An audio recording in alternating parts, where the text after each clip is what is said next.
All right, I'm going to get going now, and let me know if I've lost my own way here. I think I'm all set. So welcome to our session on blocking and tackling at the youth football level, and that's really the important qualifier here. We're going to talk about some major differences and for coaches and especially new coaches coming in here. So here's my first disclaimer.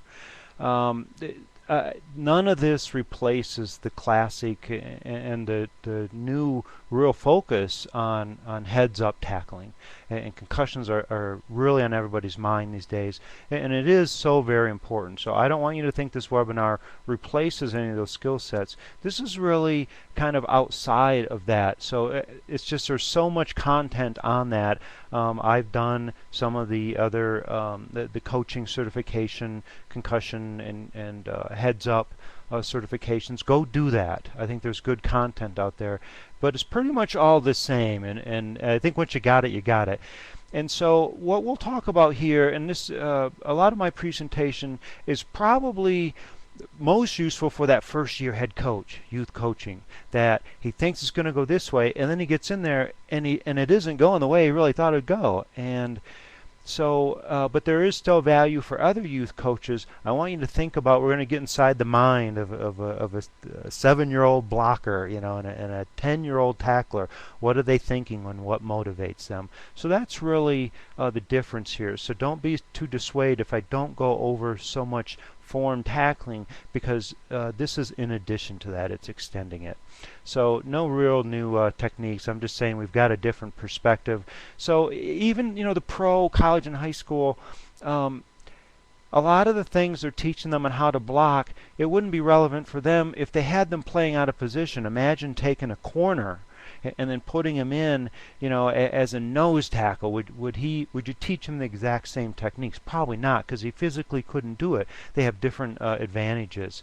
So a big barrier in some of the youth leagues, our youth league is this way, is they mandate that kids must play. Even if they're in positions they didn't desire, they're still going to be on the field. And quite frankly, we've had players in the past who would stand there and refuse to participate. We'd put them on the field.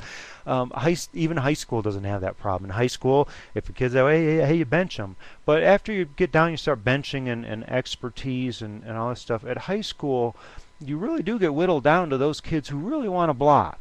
And so they don't have the big problem of motivating kids to block that the youth coaches are going to face. And that's really what we'll talk about the most there. And just for background and reference, I was a 150-pound offensive guard in high school. And I loved doing it, mainly because I wasn't fast and I wasn't strong and I wasn't big. But I could do that, and I could do it very well. And I always took a lot of pride in it. But I was motivated. The coach didn't have to motivate me to do it, like I do for my own players on my youth football team. So blocking. So here's the secret. Get your notepads out, pen and paper ready. Here's the secret. All right, get some big kids. And so I know you're kind of rolling your eyes. Oh, I kind of knew that, coach. Not telling me anything I don't know. But and let's just talk about it a little bit, because they just have the obvious physical advantage. But what you want to do is start accommodating some of the problems they have, just because some of our bigger kids really have problems getting back out of a three-point stance. They couldn't do it, but we really needed that size in there, because even if they're just kind of standing there as a blocker, at least the defense has got to go around them. They might not move somebody out of the way, and they're still developing their skills. They're still developing their expertise. So don't be surprised. We took some of our kids, some of our big kids, and we just said, hey, you're not getting out of your three-point stance that well even after week 4. Let's just do a 2-point stance. So don't give up on the big kids. You got to find a way to use them. Just don't discard them and put a minimum play somewhere. I skipped over that bullet, but in our league, bigger kids too have. Hang on, let me see if I can get back there. Nah, my automation's wrong. But in our league, that smaller bullet, a bigger kid, they call them patch players in our league.